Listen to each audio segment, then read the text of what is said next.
എൻ്റെ എല്ലാ കൂട്ടുകാർക്കും സ്വാഗതം. Rules are gods the staff class room ഒരു പുതിയ വീഡിയോ നിങ്ങൾക്ക് വേണ്ടി അവതരിപ്പിക്കുകയാണ്.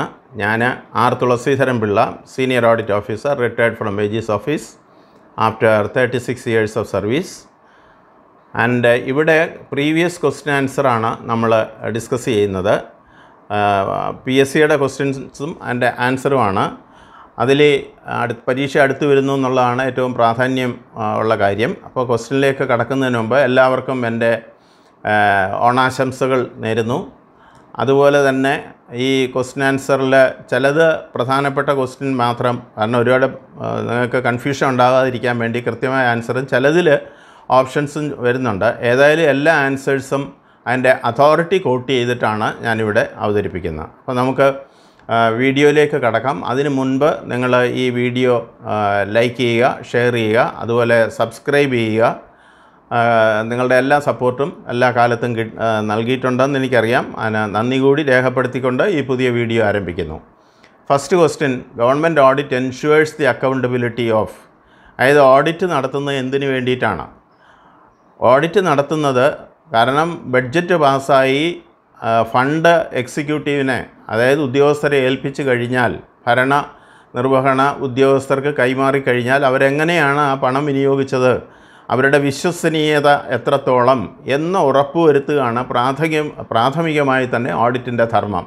അതുകൊണ്ടാണ് ഈ ചോദ്യം. എന്ത് അക്കൗണ്ടബിലിറ്റി, ആരുടെ അക്കൗണ്ടബിലിറ്റിയാണ് ആദ്യം ഫസ്റ്റ് ആൻഡ് ഫോർമോസ്റ്റ് ആയിട്ട് എൻഷുർ ചെയ്യുന്നത്, ഉറപ്പുവരുത്തുന്നത്?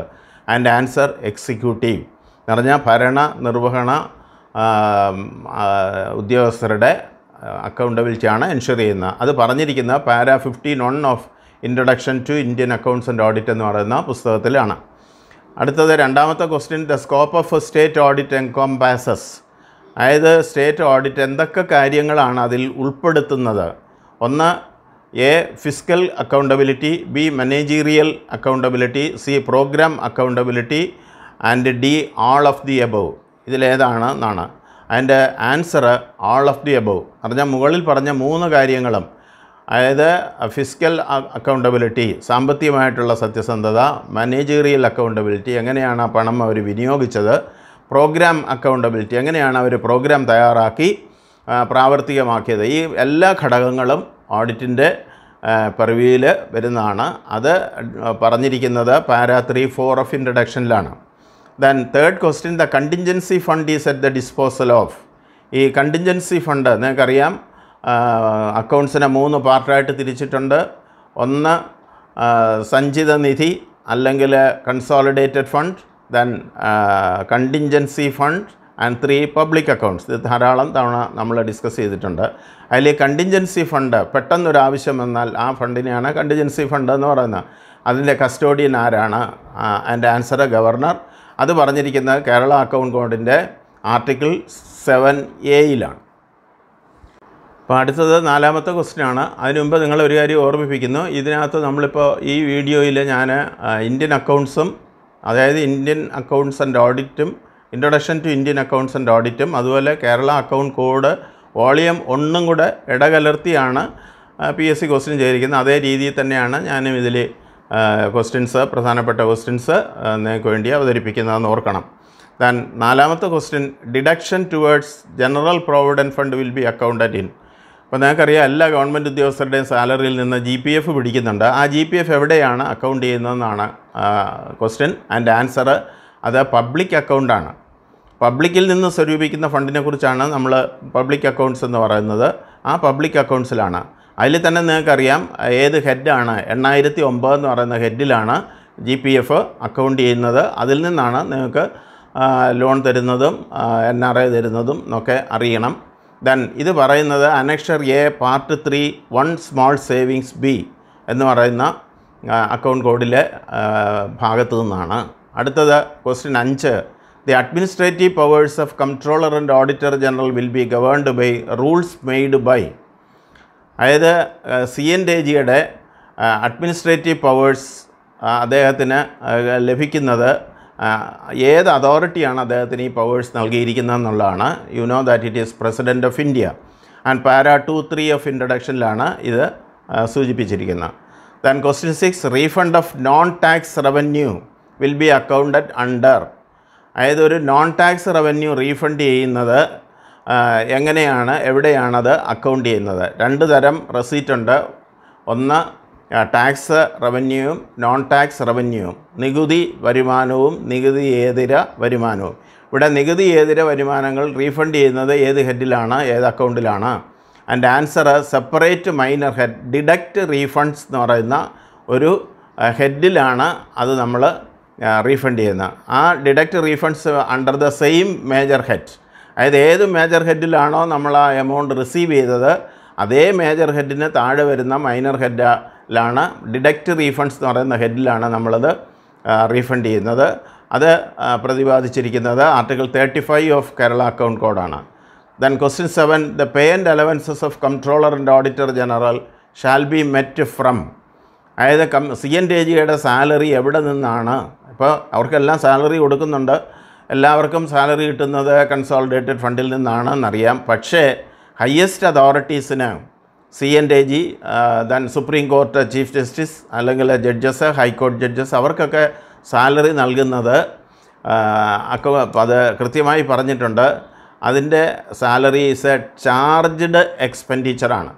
അതായത് അത് വോട്ടഡ് എക്സ്പെൻഡിച്ചർ അല്ല എന്നർത്ഥം. എന്ന് പറഞ്ഞാൽ അസംബ്ലി വോട്ടിനിട്ട് പാസ്സാക്കിയ ശേഷം അല്ല സാധാരണ ഗവൺമെൻറ് ജീവനക്കാർക്ക് നൽകുന്നത് പോലെ അവരുടെ സാലറി കൊടുക്കുന്നത്.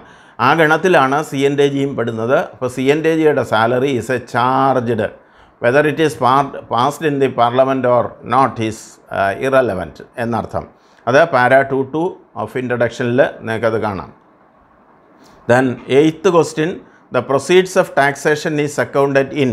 അതായത് ടാക്സേഷൻ വഴി ഗവൺമെൻറ്റിന് വരുന്ന വരുമാനങ്ങൾ എവിടെയാണ് അക്കൗണ്ട് ചെയ്യുന്നത്? It is treated as revenue account എന്നാണ്. അത് article 24C of Kerala account കോഡിലാണ്. അതുപോലെ വളരെ പ്രധാനപ്പെട്ട ഒരു ക്വസ്റ്റ്യനാണ് അടുത്ത് ചോദിച്ചിരിക്കുന്നത്. Question number 9, the authority to determine the classification of any government transaction is. ഇത് വളരെ കൺഫ്യൂസിംഗ് ആയിട്ടുള്ള, വളരെ അധികം ആളുകൾക്ക് മനസ്സിലാക്കാൻ ബുദ്ധിമുട്ടുള്ള ഒരു കാര്യമാണ് ഈ ഹെഡ് ഓഫ് അക്കൗണ്ടിനെ കുറിച്ച് അല്ലെങ്കിൽ ക്ലാസിഫിക്കേഷനെ കുറിച്ചുള്ള വിഷയം. അപ്പോൾ ഇവിടെ PSCയുടെ ക്വസ്റ്റ്യനിലായാലും അല്ലെങ്കിൽ ചില പുസ്തകങ്ങളിലുമൊക്കെ ഇത് തെറ്റായിട്ട് പലപ്പോഴും ധരിക്കപ്പെടുന്നുണ്ടെന്നാണ് ഞാൻ മനസ്സിലാക്കുന്നത്. അതുകൊണ്ട് നിങ്ങൾ അറിയേണ്ടത്, ഇപ്പോൾ ഈ ഹെഡ് ഓഫ് അക്കൗണ്ടിനെ കുറിച്ചോ അല്ലെങ്കിൽ ക്ലാസിഫിക്കേഷൻ ഓഫ് ട്രാൻസാക്ഷൻസ്, ഗവൺമെൻറ് അക്കൗണ്ട്സിൻ്റെ ട്രാൻസാക്ഷൻസിനെ കുറിച്ചൊക്കെ കൃത്യമായി എവിടെയാണ് ഇത് പറഞ്ഞിരിക്കുന്നത്, എന്താണ് അതിൻ്റെ അതോറിറ്റി എന്ന് എല്ലാവർക്കും സംശയമുണ്ട്. അതിൻ്റെ ആൻസറാണ് ഈ question. The authority to determine the classification of any government transaction is, and answer it is controller and auditor general of India ആണ് ക്ലാസിഫിക്കേഷൻ്റെ final authority. And that too is in consultation with the president. പ്രസിഡൻറ്റുമായിട്ട് consult ചെയ്തിട്ട് C&AG ആണ് ഏതൊക്കെയാണ് head of account ഓരോ ഡിപ്പാർട്ട്മെൻറ്റിൻ്റെയും 6 tyre ക്ലാസിഫിക്കേഷനൊക്കെ ഞാൻ പറഞ്ഞിട്ടുണ്ട്. അതൊക്കെ ഈ C&AGയുടെ താഴെ വരുന്ന ഒരു ഉദ്യോഗസ്ഥനുണ്ട്, that is a controller general of accounts. അദ്ദേഹത്തിൻ്റെ സൈറ്റിൽ പോയാൽ അതോറിറ്റേറ്റീവ് ആയിട്ടുള്ള അതിൻ്റെ വിവരം നിങ്ങൾക്ക് ലഭിക്കും. ഇത് സൂചിപ്പിച്ചിരിക്കുന്നത് ആർട്ടിക്കിൾ 29 ഓഫ് കേരള അക്കൗണ്ട് കോഡിലാണ്. അടുത്തത് question number 10, a charged expenditure means. അപ്പോൾ നമ്മൾ കഴിഞ്ഞ ക്വസ്റ്റ്യനിൽ കണ്ടു C&AGയുടെ സാലറിയൊക്കെ ചാർജ്ഡ് എക്സ്പെൻഡിച്ചറാണ്. What does it actually mean എന്നാണ് question. And answer, an expenditure which is charged on the consolidated fund and is not subject to vote of legislature. ഞാൻ പറഞ്ഞതാണ്. അതായത് ചില എക്സ്പെൻഡിച്ചേഴ്സൊക്കെ, എല്ലാ എക്സ്പെൻഡിച്ചേഴ്സും ഗവൺമെൻറ് ചെലവഴിക്കുന്ന എല്ലാ എക്സ്പെൻഡിച്ചേഴ്സും ബഡ്ജറ്റിൽ ഉൾപ്പെടുത്തി സഭയിൽ അവതരിപ്പിച്ച് പാർലമെൻറ്റിലോ സ്റ്റേറ്റ് ലെജിസ്ലേച്ചറിലോ അവതരിപ്പിച്ച് പാസ്സാക്കി എടുത്തിട്ടാണ് ചെലവ് ചെയ്യുന്നത്. അത് വോട്ടിനിട്ട് പാസ്സാക്കിയാണ് എക്സിക്യൂട്ടീവിനെ ഏൽപ്പിക്കുന്നത്. So it is an voted expenditure. പക്ഷേ there are certain expenditures which are not subject to vote of the legislature or parliament. അങ്ങനെയുള്ളതിനെയാണ് നമ്മൾ ചാർജ്ഡ് എക്സ്പെൻസ്, സ്ഥിരമായി അവിടെ നിയമപരമായി തന്നെ നൽകേണ്ട ചെലവഴിക്കേണ്ടതാണ് എന്ന് പറഞ്ഞിട്ടുള്ളതിനെയാണ് നമ്മൾ ചാർജ്ഡ് എക്സ്പെൻഡിച്ചർ എന്ന് പറയുന്നത്. It never requires the vote of any legislature. അപ്പോൾ an expenditure which is charged on the consolidated fund, consolidated ഫണ്ടിൽ അത് ചാർജ് ചെയ്യപ്പെട്ടിരിക്കുകയാണ് നിയമപരമായി തന്നെ. And is not subject to vote of legislature. അത് ലെജിസ്ലേച്ചറിൻ്റെ വോട്ടിന് വിധേയമല്ല എന്ന് അർത്ഥം. And that is mentioned in Article 28 of KAC, Account Code.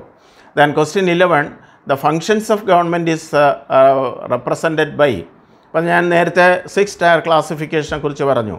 അതിൽ ഫങ്ഷൻ എന്ന് പറയുന്നത് എന്താണ്? ആ ഫങ്ഷനെ കുറിച്ച് പറയുന്നത് ഏത് ഹെഡിലാണെന്നാണ് ക്വസ്റ്റ്യൻ. ആ 6 tier ക്ലാസിഫിക്കേഷൻ ഇങ്ങനെയാണ്: major head, sub major head, minor head, sub head, detailed head, object head. അതിൽ മേജർ ഹെഡിലാണ് ഫങ്ഷനെക്കുറിച്ച് പ്രതിപാദിക്കുന്നത്. What is the function of government? Agriculture is A function of government, education is another function, and health is at another function. അപ്പോൾ ഇങ്ങനെ functions ഉണ്ട്. ആ ഫങ്ഷനെ സൂചിപ്പിക്കുന്നതാണ് major head, and it is A 4-digit number. ഇത് എൻ്റെ ഈ വീഡിയോയിൽ ആദ്യം കൊടുത്തിട്ടുണ്ട്, നിങ്ങൾ അത് നോക്കുക. The functions of government is represented by major heads as a 4-digit number, and it is mentioned in Article 26B of Kerala Account Code. Then question 12, the major head of revenue expenditure is. അപ്പോൾ revenue എക്സ്പെൻഡിച്ചറിൻ്റെ major heads ഏതൊക്കെ ഹെഡുകളിലായിട്ടാണ് വരുന്നത്? ആകെ 8999 heads of accounts ഉണ്ടെന്നൊക്കെ ഞാൻ പറഞ്ഞിട്ടുണ്ട്. അതിൽ revenue expenditure heads ഏതൊക്കെ ഹെഡുകളിലായിട്ടാണ് വരുന്നത്? ആൻഡ് ആൻസർ 2011 മുതൽ 3999 വരെയുള്ള ഹെഡുകളിലാണ്. അതിൽ 2000 മുതൽ 3999 വരെ എന്ന് ഞാൻ ഒരുപക്ഷെ എഴുതിയിട്ടുണ്ടെങ്കിൽ നിങ്ങൾക്കത് ഓർക്കാൻ വേണ്ടിയിട്ടാണ്. ആക്ച്വലി 10 വരെയുള്ളത് 2001 മുതൽ 2010 വരെ വേക്കൻ്റ് ആണെന്നേ ഉള്ളൂ. അതുകൊണ്ടാണ് ഇവിടെ 2011 മുതൽ 3999 വരെ എന്ന് പറഞ്ഞിരിക്കുന്നതെന്നുകൂടി നിങ്ങൾ മനസ്സിലാക്കണം. And it is set in article 25C of KAC. അടുത്തത് അക്കൗണ്ട് കോഡിൽ നിന്നുള്ള ഒരു ക്വസ്റ്റ്യനാണ്. Which of the following will not come under capital expenditure? അപ്പോൾ നമ്മൾ അതും ഡിസ്കസ് ചെയ്തിട്ടുണ്ട്. What is revenue expenditure, what is capital expenditure, അതൊക്കെ ഡിസ്കസ് ചെയ്തിട്ടുണ്ട്. Revenue expenditure day to day എക്സ്പെൻഡിച്ചറാണ്. ക്യാപിറ്റൽ എക്സ്പെൻഡിച്ചർ ഒരു അസറ്റ് ക്രിയേറ്റ് ചെയ്യാൻ വേണ്ടിയിട്ട് ചെയ്യുന്ന ചിലവുകളാണ് എന്ന് ഞാൻ നിങ്ങളെ ഒന്ന് ഓർമ്മപ്പെടുത്തുന്നു. ഇനി നമുക്ക് അതിൻ്റെ ഓപ്ഷനിലേക്ക് പോകാം. Will not come under capital expenditure വരാത്ത ചിലവ് ഈ താഴെ പറയുന്നതിൽ ഏതാണെന്നാണ് ചോദിച്ചിരിക്കുന്നത്. And answer A option, increasing concrete asset of a material, B reduce recurring liability, C purchase of equipment of a project, D expenditure on asset on a temporary nature. അതിൻ്റെ answer D ആണ്, expenditure on asset on a temporary nature. ഒരു temporary structure ഉണ്ടെന്ന് ധരിക്കുക.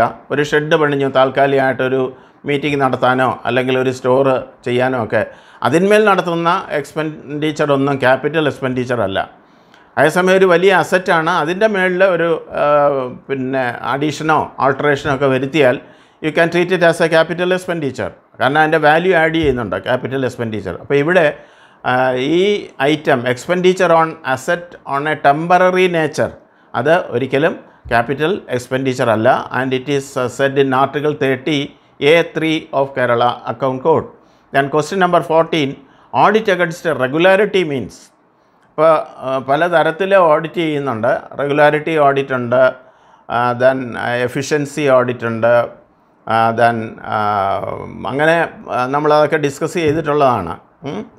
Efficiency audit. Then audit against regularity means, regularity audit എന്ന് പറഞ്ഞാൽ എന്താണ്?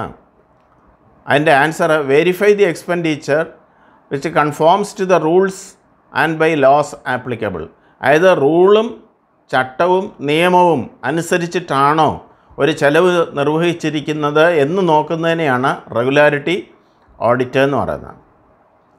So അത് ഓർക്കുക, റൂൾസ് ആൻഡ് റെഗുലേഷൻസ് അല്ലെങ്കിൽ റൂൾസ് ആൻഡ് ലോസ് വെച്ചിട്ടാണോ ആ എക്സ്പെൻഡിച്ചർ ഇൻക്വയറി ചെയ്യുന്നതെന്ന് കൃത്യമായി ആ ഭാഗത്തെയാണ് നമ്മൾ റെഗുലാരിറ്റി ഓഡിറ്റ് എന്ന് പറയുന്നത്. It is said in para 16(1) of the introduction. Then question 15, accounts of general provident fund of state government employees are kept by.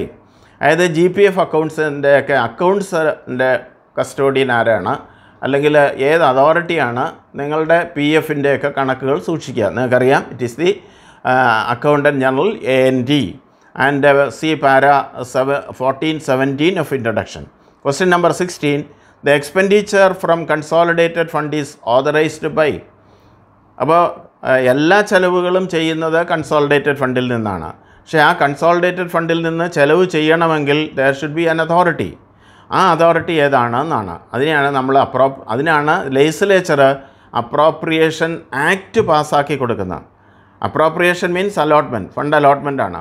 അപ്പോൾ അത് ആക്ട് പാസ്സാക്കി കൊടുത്താൽ പിന്നെ സ്റ്റേറ്റ് ഗവൺമെൻറ് എംപ്ലോയീസിന് അതിൻ്റെ അപ്രോപ്രിയേഷൻ ബില്ല് പ്രിപ്പയർ ചെയ്ത് ട്രഷറിയിൽ നിന്ന് ആ തുക പിൻവലിക്കാൻ കഴിയും എന്നുള്ളതാണ് ശരിയായ transaction. So the expenditure from consolidated fund is authorised by appropriation bills and it is said in para 321 of introduction. അടുത്ത question number 17. In the case of plan schemes, adjustment of cost should be made in respect of supplies made or services rendered by. അതായത് ഒരു plan expenditure അല്ലെങ്കിൽ plan scheme എക്സ്പെൻഡിച്ചറിൻ്റെ adjustment of cost ചിലപ്പോൾ ഒരു department മറ്റൊരു ഡിപ്പാർട്ട്മെൻറ്റിന് supply ചെയ്യുന്നതോ അല്ലെങ്കിൽ ഒരു ഡിപ്പാർട്ട്മെൻറ്റ് മറ്റൊരു ഡിപ്പാർട്ട്മെൻറ്റിന് വേണ്ടി റെൻഡർ ചെയ്യുന്ന സർവീസോ ഒക്കെ ആവാം. അപ്പോൾ അതെങ്ങനെയാണ് അഡ്ജസ്റ്റ് ചെയ്യുന്നതെന്നാണ് ചോദിക്കുന്നത്. In the case of plan schemes adjustment of cost should be made in respect of supplies made or services rendered.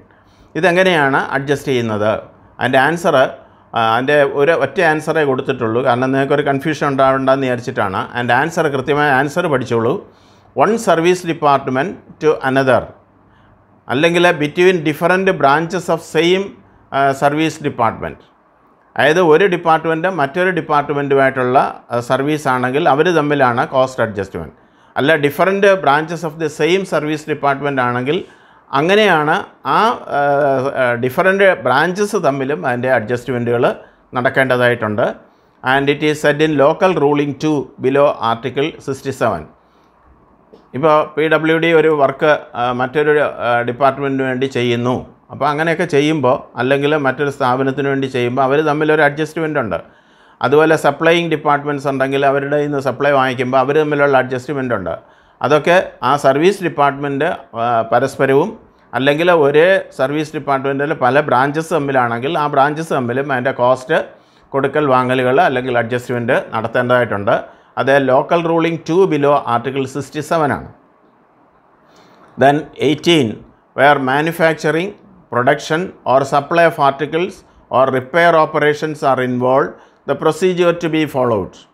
അതായത് മറ്റൊരു ഡിപ്പാർട്ട്മെൻറ്റിന് വേണ്ടി അല്ലെങ്കിൽ ഒരു മാനുഫാക്ചറിങ് നടക്കുന്നു, അല്ലെങ്കിൽ ഒരു പ്രൊഡക്ഷൻ നടക്കുന്നു, അതുപോലെ സപ്ലൈ ഓഫ് ആർട്ടിക്കിളിൻ്റെ സപ്ലൈ നടക്കുന്നു, ദെൻ റിപ്പയർ ഓപ്പറേഷൻസ് നടക്കുന്നു. ഇങ്ങനെയൊക്കെയുള്ള കാര്യങ്ങൾ വരുമ്പോൾ അതിൻ്റെ പ്രൊസീജിയർ എന്താണ്? അതിൽ കൊടുത്തിരിക്കുന്നത് ഈ എല്ലാ കാര്യങ്ങളും പ്രസക്തമാണ്. ഒന്ന്, no adjustment is required if the cost of supplies received is ₹250 or less by public departments. സാധാരണ ഈ പിന്നെ അതൊക്കെ ചെയ്യുന്നതിൽ പ്രധാനമായിട്ട് ഇൻവോൾവ് ചെയ്യുന്ന PWD ആണ്. അതിൽ അതിൻ്റെ കോസ്റ്റ് 250 ബിലോ ആണെങ്കിൽ ഒരു അഡ്ജസ്റ്റ്മെൻറ്റിൻ്റെയും ആവശ്യമില്ല. പക്ഷേ ഇടയ്ക്കൊരു കാര്യം കൂടെ പറയട്ടെ, ഇത് ഈ ₹250 എന്നൊക്കെ പറയുന്നത് പഴയ റൂളാണ്. ഇന്ന് അതിനത്ര പ്രസക്തി ഉണ്ടെന്ന് നിങ്ങൾ ആലോചിക്കണം. അപ്പോൾ അതുകൊണ്ട് ആ ഫിഗറൊക്കെ ചിലപ്പോൾ ഒരുപക്ഷെ മാറി വരാം. ഏതായാലും ഇത് പുസ്തകത്തിൽ മാറ്റിയിട്ടില്ലാത്തതുകൊണ്ടാണ് ഇങ്ങനെ തന്നെ ഇട്ടിരിക്കുന്നത്. Then B, forest and other departments vested with cheque drawing powers shall settle the claims against them through cheques. അതുപോലെ ചെക്ക് ഡ്രോയിങ് ഡിപ്പാർട്ട്മെൻറ്റ് അതും ഇപ്പോൾ പഴയ ഇതാണ്. ഫോറസ്റ്റ് ഒന്നും ഇപ്പോൾ ചെക്ക് ഡ്രോയിങ് സിസ്റ്റം അല്ല ഫോളോ ചെയ്യുന്നത്. അതുകൊണ്ട് അതും ഇതും ഒരു ഒബ്സലേറ്റ് ആയിട്ടുള്ള ഒരു റൂളാണ്. എങ്കിലും പുസ്തകത്തിൽ മാറ്റാത്തതുകൊണ്ട് ഞാൻ അതുപോലെ തന്നെ ഇടുന്നു. അല്ല, ക്വസ്റ്റ്യനിൽ അവർ കൊടുത്തിട്ടുണ്ട്. The other supplied departments will on receipt of the invoice from the supplying officer. Supplying ഓഫീസറുടെ കയ്യിൽ നിന്ന് ആർക്കാണോ സപ്ലൈ കൊടുത്ത് അവർക്ക് ഇൻവോയ്സ് കിട്ടുമ്പോൾ present A bill at the treasury for the cost of supplies. ആ കോസ്റ്റ് ഓഫ് സപ്ലൈസിന് വേണ്ടിയിട്ട് ആ ഇൻവോയ്സിൻ്റെ ബേസിസിൽ ഒരു ബില്ല് ട്രഷറിയിൽ സബ്മിറ്റ് ചെയ്യണം. അപ്പോൾ അതിൻ്റെ ആൻസർ ഈ 3 കാര്യങ്ങളും ഈ manufacturing, production, supply of article, റിപ്പയേഴ്സുമായിട്ട് പാലിക്കേണ്ടതുണ്ടെന്നാണ്. പക്ഷേ it is an old and obsolete rule. Then 19, after adjustment the treasury officer will retain the original copy of the challan and send the duplicate and triplicate copies to the supplied officer, who will keep one copy of his office record and send the other copy. മറ്റേ copy ആർക്കാണ് ഇത് കൊടുക്കുന്നതെന്നുള്ളതാണ്. അതായത് after adjustment the Treasury Officer will retain the original copy of the Chalan. Challan's ഒരു 3 copy വേണം. അതിൽ original അവർ retain ചെയ്യും. And send the duplicate and triplicate copies to the supplied officerക്കാണ് ഡ്യൂപ്ലിക്കേറ്റും ട്രിപ്ലിക്കേറ്റും നൽകുന്നത്. And the supplied officer അയാൾക്ക് കിട്ടിയ കോപ്പിയിൽ നിന്ന് ഒരെണ്ണം will keep one copy of his office record and send the other to supplying officer. അപ്പോൾ ഈ രീതിയിൽ ചെല്ലാൻ എല്ലാവർക്കും സപ്ലൈയിങ് ഓഫീസർക്കും സപ്ലൈഡ് ഓഫീസർക്കും ട്രഷറിയും എല്ലാം ഈ ചെല്ലാൻ്റെ കോപ്പി സൂക്ഷിക്കണം എന്നർത്ഥം. അത് article 69(2)B of Kerala account കോഡാണ്. Next is question 20. Dash is the adoption of a course of action which assures achievement of the clearly defined predetermined plans, objectives or goals at the lowest reasonable cost and in the practical manner with an established or agreed time frame. അതായത് ഇപ്പോൾ നിങ്ങൾ 3 കാര്യം കേട്ടിട്ടുണ്ട്: economy, efficiency and effectiveness. അത് ഞാൻ discuss ചെയ്തിട്ടുണ്ട്. Economy എന്ന് പറഞ്ഞാൽ ലാഭകരമായി പദ്ധതി ചെയ്യുക. എഫിഷ്യൻസി എന്ന് പറഞ്ഞാൽ പറയുന്നത് പോലെ തന്നെ അതിൻ്റെ പിന്നെ റിസൾട്ട് നമുക്ക് കിട്ടുക, ഔട്ട്പുട്ട് ഉണ്ടാവുക. 3 ഇഫക്റ്റീവ്നെസ്സാണ്. അപ്പോൾ ഒരു പിന്നെ മെഷീൻ സപ്ലൈ ചെയ്ത് കഴിഞ്ഞാൽ അത് എത്ര കാലം നമുക്ക് ഉപയോഗപ്രദമായി മെയിൻ്റനൻസ് ഒക്കെ നടത്തി സൂക്ഷിക്കാം. അതിനെയാണ് അതിൻ്റെ ഇഫക്റ്റീവ്നെസ് എന്ന് പറയുന്നത്. അപ്പോൾ ഇവിടെ effectiveness is the adoption of a course of action which assures ഇത് ഉറപ്പുവരുത്തുന്നത് എന്തൊക്കെയാണ്? Achievement of the clearly defined predetermined plans. മുമ്പെയൊക്കെയുള്ള ആ പ്ലാൻ അനുസരിച്ച് തന്നെ അതിൻ്റെ ലക്ഷ്യം, objectives or goals at the lowest reasonable cost എന്ന് പറഞ്ഞാൽ വളരെ ഇക്കണോമിക്കലായിട്ട് ഇൻ എ പ്രാക്ടിക്കൽ മാനർ, പ്രായോഗികമായിട്ട് within an established or agreed time frame. അതായത് നമ്മൾ ഉദ്ദേശിക്കുന്ന ആ പരിധി വരെ അത് നന്നായിട്ട് പ്രവർത്തിക്കുന്നു. അതിനെയാണ് നമ്മൾ ഇഫക്റ്റീവ്നെസ് എന്ന് പറയുന്നത്. Para 17(2) of introduction meaning of 3 E's നിങ്ങളിവിടെ ഓർക്കുക. ഇപ്പം ഞാൻ പറഞ്ഞതാണ്. അടുത്ത question 21. The main purpose of the local audit is to conduct a test check of the accounts of a particular period to verify. പലതരത്തിൽ ഓഡിറ്റ് ഉണ്ട്. ലോക്കൽ ഓഡിറ്റ് ഉണ്ട്, central audit ഉണ്ട്, റിവ്യൂ ഉണ്ട് എന്നൊക്കെ നിങ്ങൾക്കറിയാം. അതിൽ ഒരു ലോക്കൽ ഓഡിറ്റ് നടത്തുന്നതിൻ്റെ പരമമായ ധർമ്മം എന്താണെന്നാണ് question. The main purpose is 1. The accuracy and completion of accounts. അതായത് നിങ്ങളുടെ പ്രിലിമിനറി അക്കൗണ്ട്സൊക്കെ കൃത്യമായി സൂക്ഷിച്ചിട്ടുണ്ടോ എന്ന് അക്കൗണ്ടൻറ്റ് ജനറൽ നിങ്ങളുടെ ഓഫീസിൽ വന്ന് തന്നെ ഓഡിറ്റ് ചെയ്യും. Then B. The vouchers are not required to be sent to the audit office are kept on record duly cancel. അതായത് ഏജിക്ക് അയച്ചു കൊടുക്കേണ്ടാത്ത വൗച്ചേഴ്സും ബാക്കി റെക്കോർഡ്സും ഒക്കെ കൃത്യമായി നിങ്ങൾ അവിടെ തന്നെ സൂക്ഷിച്ചിട്ടുണ്ടോ എന്ന് ഉറപ്പ് വരുത്തണം. C. That entries in the local accounts are properly vouched. എല്ലാ ചെലവുകൾക്കും വൗച്ചർ സൂക്ഷിച്ചിട്ടുണ്ടോ? ഇതൊക്കെ ഒരു ലോക്കൽ ഓഡിറ്റിലൂടെയാണ് പിന്നെ അക്കൗണ്ടൻറ്റ് ജനറൽ അത് ഉറപ്പ് വരുത്തുന്നത്. അതിനെയാണ് നമ്മൾ ലോക്കൽ ഓഡിറ്റ്.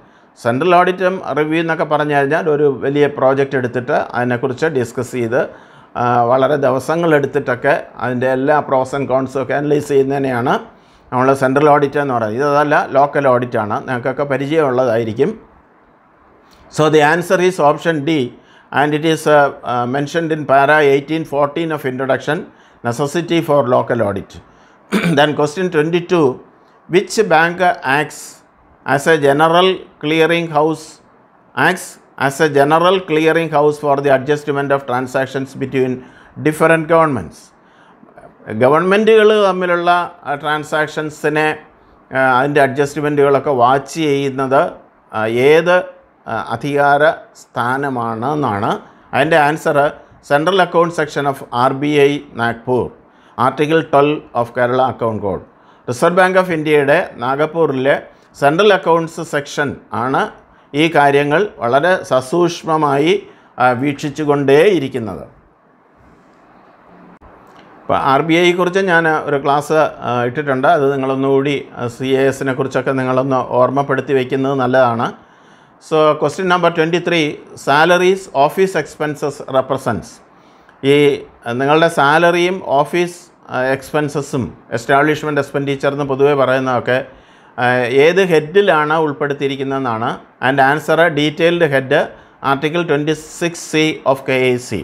ഇതിലൊരു കാര്യം ഞാൻ പറയട്ടെ വ്യത്യസ്തമായിട്ട്. ശരിക്കും ഈ 6 ടയർ ക്ലാസിഫിക്കേഷൻ ആണെങ്കിൽ ഇത് ഓബ്ജക്റ്റ് ഹെഡിലാണ്. പക്ഷേ PSC ഇങ്ങനെ ചോദിക്കുന്നു എന്നുള്ളതുകൊണ്ടാണ് PSC നൽകുന്ന ആൻസർ ക്ലൂവിലും ഡീറ്റെയിൽഡ് ഹെഡ് എന്ന് പറയുന്നുണ്ട്, നിങ്ങളങ്ങനെ മനസ്സിലാക്കുക. പക്ഷേ അത് 74-ന് മുമ്പ് ഉള്ളൊരു കാര്യമാണ്. ഇപ്പോൾ അത് ഓബ്ജക്റ്റ് ഹെഡാണ്. Then question 24, an item debited to an expenditure head instead of a debt deposit or remittance head, correction should be made by debiting the proper head and crediting. അതായത് രണ്ട് ഹെഡുകൾ തമ്മിൽ മിസ്ക്ലാസിഫിക്കേഷൻ സംഭവിക്കാം. അതിലിവിടെ സംഭവിച്ചിരിക്കുന്നത് ഒരു എക്സ്പെൻഡിച്ചർ ഹെഡും ഡെറ്റ് ഡെപ്പോസിറ്റ് റെമിറ്റൻസ് എന്ന് പറഞ്ഞാൽ public ഹെഡും തമ്മിലാണ് ഈ മിസ്റ്റേക്ക് സംഭവിക്കുന്നതെങ്കിൽ കറക്ഷൻ എങ്ങനെയാണ് വരുത്തേണ്ടതെന്നാണ്. Correction should be made by debiting the proper head. അതായത് ഏത് ഹെഡിലാണോ ഇതിൻ്റെ ക്രെഡിറ്റ് തെറ്റായി വന്നത് അവിടെ ഡെബിറ്റ് ചെയ്യുകയും and crediting the actual head. ഏത് ഹെഡിലേക്കാണോ പോകേണ്ടത് ആ ഹെഡിലേക്ക് ക്രെഡിറ്റും ചെയ്യണം. ഇവിടെ ഏത് ഹെഡിൽ പോകേണ്ടതാണ്? റിക്കവറീസ് ഓഫ് സർവീസ് പേയ്മെൻറ്റ്സ് എന്ന് പറയുന്ന ഹെഡിലേക്ക് പോകണം. അതുകൊണ്ട് ആ ഹെഡ് കറക്റ്റ് ചെയ്യണം. അപ്പോൾ ഇതൊരു ജനറൽ റൂളായിട്ട് നിങ്ങൾ മനസ്സിലാക്കണം. അതിൽ correction of accounts 251B(4) below article 52 of Kerala account കോഡിൽ നിങ്ങൾ നോക്കിയാൽ ഇത് വിശദമായി അവിടെ പറഞ്ഞിട്ടുണ്ട്. Then question 25, the receipt heads, അതായത് capital account, capital receipt in the second division shall deal with. അത് റെസീറ്റ് ഹെഡ്, ക്യാപിറ്റൽ അക്കൗണ്ടിൻ്റെ റെസീറ്റ് ഹെഡ് ഏതിലാണ്, എങ്ങനെയാണ് ഡീൽ ചെയ്യുന്നതെന്നാണ്. ഓപ്ഷൻസ് കൊടുത്തിട്ടുണ്ട്. Capital expenditure, capital gains, revenue receipts, receipts of a capital nature. And answer option D, receipt of a capital nature. Capital receipt ആയിട്ടാണ് സൂക്ഷിക്കേണ്ടത്. Article 24D of Kerala account code. Then question 26, an important element of local audit is the examination of adequacy and efficiency of dash procedures. അതായത് ഒരു local ഓഡിറ്റിൻ്റെ പ്രധാനപ്പെട്ട ഒരു ധർമ്മം എന്ന് പറയുന്നത്, അതായത് ആ ഡിപ്പാർട്ട്മെൻറ്റിൻ്റെ അല്ലെങ്കിൽ ആ ഓഫീസിൻ്റെ ഇൻറ്റേർണൽ കൺട്രോൾ സിസ്റ്റം എങ്ങനെ പ്രവർത്തിക്കുന്നു എന്നുകൂടി മനസ്സിലാക്കാൻ വേണ്ടിയിട്ടുള്ളതാണ്. അപ്പോൾ ഇൻറ്റേർണൽ കൺട്രോൾ കൃത്യമായി പാലിച്ചിട്ടുണ്ട് എങ്കിൽ പിന്നെ ആ ഓഫീസിൻ്റെ അക്കൗണ്ടുകൾ പിന്നെ കറക്റ്റ് ആയിരിക്കും എന്ന് നമുക്കൊരു നിഗമനത്തിൽ എത്താൻ കഴിയും. So that is set in para 18-16 of introduction. So now we come to question number 27. The cash balance of each government in the books of the Accountant General at the close of the month will be reconciled with the balances shown in the cash accounts rendered by the Treasury Officer and with the statements of closing balance received from the dash of the Reserve Bank. അത് വളരെ പ്രധാനപ്പെട്ട ഒരു കാര്യമാണ്. The cash balance of each government in the books of the Accountant General. Accountant General ആണ് ഓരോ ഗവൺമെൻറ്റിൻ്റെയും accounts maintain ചെയ്യുന്നതും സൂക്ഷിക്കുന്നതും. At the close of the month അദ്ദേഹത്തിൻ്റെ ക്യാഷ് ബാലൻസും സൂക്ഷിച്ചിരിക്കുന്ന ക്യാഷ് ബാലൻസും അത് റെക്കൺസൈൽ ചെയ്യണം with the balance shown in the cash accounts rendered by treasury officer. Treasury officer സൂക്ഷിച്ചിരിക്കുന്ന ക്യാഷ് ബാലൻസുമായിട്ട് ആ രണ്ട് ഫിഗേഴ്സും, AGയുടെ ഫിഗറും ട്രഷറിയുടെ ഫിഗറും റെക്കൺസൈൽ ചെയ്യണം. and also with the statement of closing balance received from the cash of Reserve Bank. Reserve Bankൻ്റെ നമ്മൾ മുൻപേ പറഞ്ഞാണ് സെൻട്രൽ അക്കൗണ്ട് സെക്ഷൻ സൂക്ഷിക്കുന്നുണ്ട് ഒരു കണക്കെന്ന് പറഞ്ഞു. ആ കണക്കും ഈ രണ്ട് കണക്കുകളും തമ്മിലും റെക്കൺസൈൽ ചെയ്ത് മാത്രമേ കൃത്യമായ ഗവൺമെൻറ്റിൻ്റെ അക്കൗണ്ട്സ് പിന്നെ സ്ഥാപിച്ചെടുക്കാൻ പറ്റുകയുള്ളൂ. അതുകൊണ്ട് ഈ റെക്കൺസിലിയേഷൻ വളരെ പ്രധാനപ്പെട്ട ഒരു ധർമ്മം തന്നെയാണ്. ആൻഡ് ആർട്ടിക്കിൾ 15H ഓഫ് KACയിലാണ് ഈ കാര്യം പ്രതിപാദിച്ചിരിക്കുന്നത്. Then 28, administrative services are classified are as, അതായത് ഈ അഡ്മിനിസ്ട്രേറ്റീവ് സർവീസസ്, അഡ്മിനിസ്ട്രേഷൻ ആവശ്യമായി വരുന്ന അനുബന്ധ ചെലവുകളൊക്കെ എങ്ങനെയാണ് ക്ലാസിഫൈ ചെയ്യുന്നത്? അതെല്ലാം ക്ലാസിഫൈ ചെയ്യുന്നത് എക്സ്പെൻഡിച്ചർ ഹെഡിലാണ്, ചെലവുകളിലാണ്. അത് റവന്യൂ അക്കൗണ്ടിൻ്റെ റവന്യൂ എക്സ്പെൻഡിച്ചേഴ്സായിട്ടാണ് അത് ചെലവ് ചെയ്ത് കാണിക്കേണ്ടത്. And annexure A part 1(2)A(D) of the Kerala account കോഡിലാണ് ഇത് പറയുന്നത്. Then question number 29, the dealings with errors and minor irregularities which are not important enough are to be brought to the notice of higher authority. അതായത് ഏതെങ്കിലും ചെറിയ തെറ്റുകളോ അല്ലെങ്കിൽ ക്രമക്കേടുകളോ ഒക്കെ കാണുകയാണെങ്കിൽ അത്രയും പ്രാധാന്യമൊന്നുമുള്ളതല്ല, ചെറിയ എമൗണ്ടാണ് അതിൽ ഇൻവോൾവ് ചെയ്തിരിക്കുന്നതെങ്കിൽ ആ കാര്യങ്ങളൊക്കെ എങ്ങനെയാണ് അതോറിറ്റിയുടെ ശ്രദ്ധയിൽപ്പെടുത്തേണ്ടതെന്നാണ് ചോദ്യം. അതിൻ്റെ answer through inspection report. Audit നടത്തുമ്പോൾ ഇൻസ്പെക്ഷൻ റിപ്പോർട്ടുമുണ്ട്, ടെസ്റ്റ് ഓഡിറ്റ് നോട്ടും ഉണ്ട്. പ്രധാനപ്പെട്ട കാര്യങ്ങളൊക്കെ ഇൻസ്പെക്ഷൻ റിപ്പോർട്ടിലും അപ്രധാനമായ കാര്യങ്ങൾ പക്ഷേ ശ്രദ്ധിക്കേണ്ടതായിട്ടുള്ള കാര്യങ്ങളൊക്കെ ടെസ്റ്റ് ഓഡിറ്റ് നോട്ടിലുമാണ് ഉൾപ്പെടുത്തുക. അതിൽ ഇതിൽ ഏത് കാര്യത്തിലാണ് ഇത് പെടുത്തേണ്ടതെന്നാണ് ചോദ്യം. അപ്രധാനമായി വരുന്ന ഇറഗുലാരിറ്റീസൊക്കെ എവിടെയാണ് ഉൾപ്പെടുത്തേണ്ടത്?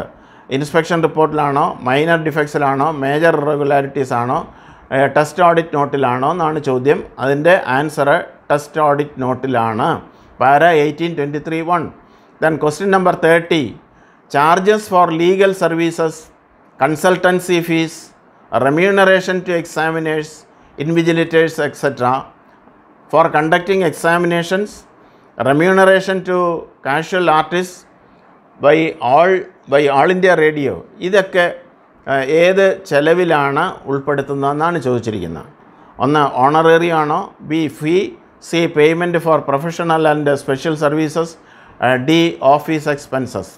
അതിൻ്റെ ആൻസർ ഓപ്ഷൻ സി ആണ്, payment for professional and service special സർവീസിലാണ് നമ്മൾ അങ്ങനെ ഉള്ള ചെലവുകൾ ഉൾപ്പെടുത്തേണ്ടതെന്ന് അർത്ഥം. അത് annexure B note 6 of KAC. ഈ കേരള അക്കൗണ്ട് കോഡിൻ്റെ അനക്ഷർ നിങ്ങൾ വളരെ പ്രാധാന്യത്തോടു കൂടി പഠിക്കണം. അത് നോക്കിക്കൊണ്ട് വേണം പരീക്ഷയ്ക്ക് പോകാനും, അല്ലെങ്കിൽ ഓഫീസിലെ മറ്റ് കാര്യങ്ങൾ നിർവഹിക്കുമ്പോഴും ഈ അനക്ഷറൂടെ നിങ്ങൾ ശ്രദ്ധിക്കണം എന്നർത്ഥം. അടുത്ത question number 31. Statutory corporation and government companies are given maximum autonomy consistent with the needs of.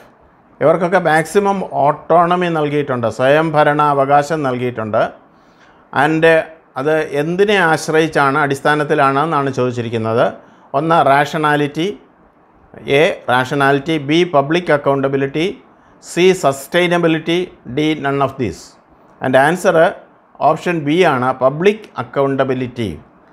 അതായത് പൊതുജനങ്ങളോട് വിശ്വാസ്യത പുലർത്തുക എന്ന അടിസ്ഥാന തത്വത്തിലാണ് സ്റ്റാറ്റ്യൂട്ടറി കോർപ്പറേഷനും ഗവൺമെൻറ് കമ്പനീസും ഫങ്ഷൻ ചെയ്യേണ്ടതെന്നർത്ഥം. And it is mentioned in para 31(6) of introduction. Question 32. It is the duty of dash to make a recommendation regarding the distribution of income tax and union excise duties between union and the state governments. So it's also a very important question. അതായത് central government പിരിക്കുന്ന പിന്നെ income ടാക്സും central excise ഡ്യൂട്ടിയും അതുപോലെയുള്ള revenue വരുമാനങ്ങളെ എല്ലാം പിരിച്ചു കഴിഞ്ഞതിന് ശേഷം central government എന്താ ചെയ്യുന്നതെന്ന് വെച്ച് കഴിഞ്ഞാൽ ഓരോ സ്റ്റേറ്റ് ഗവൺമെൻറ്റിനും അത് അവരുടെ അർഹതയ്ക്കനുസരിച്ച് വീതിച്ചു കൊടുക്കുക എന്നുള്ളതാണ്. അപ്പോൾ ഇതെങ്ങനെയാണ്, ഏത് പ്രൊപ്പോർഷനിലാണ് വീതിക്കേണ്ടതെന്ന് തീരുമാനിക്കുന്നത് it is A constitutional authority known as finance commission.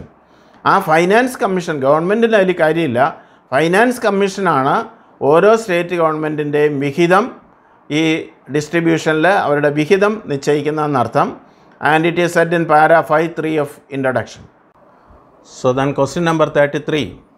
When any land or building is transferred from one service department to another under the Kerala Government, the transfer should be. അതായത് ഒരു ഡിപ്പാർട്ട്മെൻറ്റ്, ഗവൺമെൻറ്റിൻ്റെ ഒരു department മറ്റൊരു ഡിപ്പാർട്ട്മെൻറ്റിൽ നിന്നും തമ്മിൽ ഒരു land ട്രാൻസ്ഫറോ അല്ലെങ്കിൽ ഒരു ബിൽഡിങ്ങിൻ്റെ ട്രാൻസ്ഫറോ ഒരു അസറ്റ് ട്രാൻസ്ഫറോ ഒക്കെ നടക്കുകയാണെങ്കിൽ അതെങ്ങനെയാണ് അത് അക്കൗണ്ട് ചെയ്യേണ്ടതെന്നാണ്. അത് it is made free of charge. അതിന് പ്രത്യേകമായിട്ട് ഒരു പേയ്മെൻറ്റ് നടത്തുകയൊന്നും വേണ്ട. കാരണം ഇത് രണ്ടും കൺസോളിഡേറ്റഡ് ഫണ്ടിലേക്കാണ് പോകുന്നതെന്നുള്ളത് കൊണ്ട് പ്രത്യേകമായിട്ട് ഒരു സാമ്പത്തിക ഇടപാടിൻ്റെയും ആവശ്യമില്ല. So that is made free of charge and it is as per local ruling 2 under article 60. Then question number 34. Government corporations generally maintain accounts on dash lines. അതായത് ഗവൺമെൻറ് അക്കൗണ്ട്സൊക്കെ നിങ്ങൾക്കറിയാം എങ്ങനെയാണ് അക്കൗണ്ട് പ്രിപ്പയർ ചെയ്യുന്നത്. അതേസമയം ഒരു കോർപ്പറേഷൻ്റെ അക്കൗണ്ട് മെയിൻറ്റെയിൻ ചെയ്യുന്നത് അത് commercial accounting സിസ്റ്റമാണ്. അപ്പോൾ എല്ലാ കമ്പനികളും കൊമേഴ്സ്യൽ അക്കൗണ്ടിങ് സിസ്റ്റത്തിലൂടെയാണ് അവരുടെ അക്കൗണ്ട്സ് പിന്നെ തയ്യാറാക്കുന്നത്.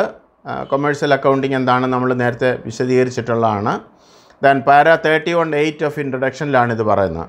Then 35. Reappropriation from one grant or appropriation to another grant or appropriation is not. അതായത് ഒരു പിന്നെ ഗ്രാൻഡിൽ നിന്ന് മറ്റൊരു ഗ്രാൻഡിലേക്ക്, അല്ലെങ്കിൽ ഒരു ഡിപ്പാർട്ട്മെൻറ്റിൻ്റെ മേജർ ഹെഡിൽ നിന്ന് മറ്റൊരു ഡിപ്പാർട്ട്മെൻറ്റിൻ്റെ മേജർ ഹെഡിലേക്ക് അപ്രോപ്രിയേഷൻ നടത്താൻ കഴിയുമോ എന്നുള്ളതാണ് ക്വസ്റ്റ്യൻ. അതും നമ്മൾ ഡിസ്കസ് ചെയ്തിട്ടുണ്ട്. റീഅപ്രോപ്രിയേഷൻ ഈസ് നോട്ട് പോസിബിൾ ഞാൻ പഠിപ്പിച്ചിട്ടുള്ളതാണ്. So reappropriation from one grant or appropriation means allotment. ഒരു ഡിപ്പാർട്ട്മെൻറ്റിൻ്റെ അലോട്ട്മെൻറ്റിൽ നിന്ന് മറ്റൊരു ഡിപ്പാർട്ട്മെൻറ്റിൻ്റെ അലോട്ട്മെൻറ്റിലേക്ക് പണം റീഅപ്രോപ്രിയേറ്റ് ചെയ്യാൻ സാധ്യമല്ല. That is para 324 of introduction. അടുത്തത് question 36. Secret service expenditure comes under. ചില സീക്രട്ട് എക്സ്പെൻഡിച്ചർ ഉണ്ട്. കാരണം അതിൻ്റെ കോൺഫിഡൻഷ്യാലിറ്റി, ആ ട്രാൻസാക്ഷൻ്റെ കോൺഫിഡൻഷ്യാലിറ്റി സൂക്ഷിക്കാൻ വേണ്ടിയിട്ടാണ് ഈ സീക്രട്ട് സർവീസ് ചില പ്രത്യേക ഡിപ്പാർട്ട്മെൻറ്റുകൾക്ക് ഗവൺമെൻറ് അനുവദിച്ചു കൊടുത്തിരിക്കുന്നത്. അതിൻ്റെ എക്സ്പെൻഡിച്ചർ ഏത് ഹെഡിലാണ് വരുന്നതെന്നാണ് question. A sub major head, B sub head, C detailed head, D minor head. And answer option C sub ഹെഡിലാണ് ആ ചെലവുകൾ അക്കൗണ്ട് ചെയ്യപ്പെടുക. That is as per item 13 of annexure B of account code. Then 37. A tax assessment is a dash act. A non tax revenue is purely an administrative decision. അതായത് tax collect ചെയ്യുന്നത് എന്തിൻ്റെ പേരിലാണ്, എന്ത് അധികാരത്തിലാണ്? അതേസമയം non tax collect ചെയ്യുന്നത്, നികുതി collect ചെയ്യുന്നത് ഒരു നിയമത്തിൻ്റെ അടിസ്ഥാനത്തിലാണെന്നർത്ഥം. അതിൻ്റെ options quasi judicial, B judicial, C non judicial, D none of these. അപ്പോൾ ഇതിലേതാണ് കറക്റ്റ് എന്നുള്ളതാണ് question. It is A quasi judicial act. അത് പാരാ 19(6) ഓഫ് ഇൻട്രൊഡക്ഷൻ ആണ്. Then question 38. Dash audit is based on the accounts, vouchers, schedules and other documents submitted to them by the various disbursing outlets. Dash audit either statutory audit ആണോ, commercial audit ആണോ, central audit ആണോ, civil audit ആണോ എന്നാണ് question. Central audit is based on, അതാണ് എൻ്റെ answer. Central audit is based on the accounts, vouchers, schedules and other documents submitted to them by various disbursing officers. Disbursing officers ഏജിക്ക് അയച്ചു കൊടുക്കുന്ന അക്കൗണ്ട്സിൽ നിന്നും വൗച്ചേഴ്സിൽ നിന്നും ഷെഡ്യൂളിൽ മറ്റ് ഡോക്യുമെൻറ്റിൽ നിന്ന് ഏജീസ് ഓഫീസിൽ തന്നെ ഇരുന്ന് ഓഡിറ്റ് ചെയ്യുന്ന പ്രക്രിയയാണ് നമ്മൾ സെൻട്രൽ ഓഡിറ്റ് എന്ന് പറയുന്നത്. മറ്റേത് ലോക്കൽ ഓഡിറ്റ് എന്ന് ഒക്കെ പറയാം. നിങ്ങളുടെ ഓഫീസിൽ വന്നിട്ട് ഓഡിറ്റ് ചെയ്യുന്നതാണ്. Then question number 39. The dash are responsible for the distribution of funds in their jurisdiction. അവരുടെ അധികാര പരിധിക്കുള്ളിൽ ഫണ്ട് ഡിസ്ട്രിബ്യൂട്ട് ചെയ്യാനുള്ള അധികാരം ആരിൽ നിക്ഷിപ്തമാണെന്നാണ്. അതിൻ്റെ answer A chest branch of state bank, then currency officer, district treasury officer, finance officer. And answer currency ഓഫീസറാണ് is responsible for distribution of funds in their jurisdiction. Then that is option B, para 410 of introduction. Then the final question is, the expenditure on government residential building will be accounted for under the major head. അതായത് ഒരു residential building, പല buildings ഉണ്ട് ഗവൺമെൻറ്റിന്. Residential building ഉണ്ട്, non residential building ഉണ്ട്, functional, non functional എന്നൊക്കെ പറഞ്ഞ് നമ്മൾ കേട്ടിട്ടുണ്ട്. അപ്പോൾ ഇതിൽ റെസിഡൻഷ്യൽ ബിൽഡിങ്ങിൻ്റെ ചെലവുകൾ എവിടെയാണ്, ഏത് ഹെഡിലാണ് അക്കൗണ്ട് ചെയ്യുന്നതെന്നാണ് question. The expenditure on government residential building will be accounted for under the major head 2216 article 33(4) of Kerala account code. അപ്പോൾ ഈ റെസിഡൻഷ്യൽ ബിൽഡിങ്ങിൻ്റെ ചെലവുകൾ അക്കൗണ്ട് ചെയ്യപ്പെടുന്ന 2216 എന്ന് പറയുന്ന റവന്യൂ എക്സ്പെൻഡിച്ചർ ഹെഡിലാണ്. സോ ആ ഹെഡ്സ് ഓഫ് അക്കൗണ്ട്സൊക്കെ നിങ്ങളൊന്ന് ഓർക്കാൻ ശ്രമിക്കുക, അല്ലെങ്കിൽ ഒന്നുകൂടി വീഡിയോ കാണുക. അപ്പോൾ ഇതോടുകൂടി ഇന്നത്തെ വീഡിയോ ഇവിടെ അവസാനിക്കുകയാണ്. ഇത് കഴിഞ്ഞ പരീക്ഷയിൽ 23-ലൊക്കെ ചോദിച്ചിട്ടുള്ള ക്വസ്റ്റ്യൻസാണ്. നിങ്ങൾ വളരെ മനസ്സിരുത്തി ഇതൊന്ന് പഠിക്കുക. ഇത് നിങ്ങൾക്ക് ഡേ ടു ഡേ ട്രാൻസാക്ഷനിലും ഉപകാരപ്പെടും. ഇത്രയും നേരം നിങ്ങളെന്നെ കേട്ടുകൊണ്ടിരുന്നതിന് ഒരുപാട് നന്ദി. Thank you for your valuable time. Wish you all success. Thank you.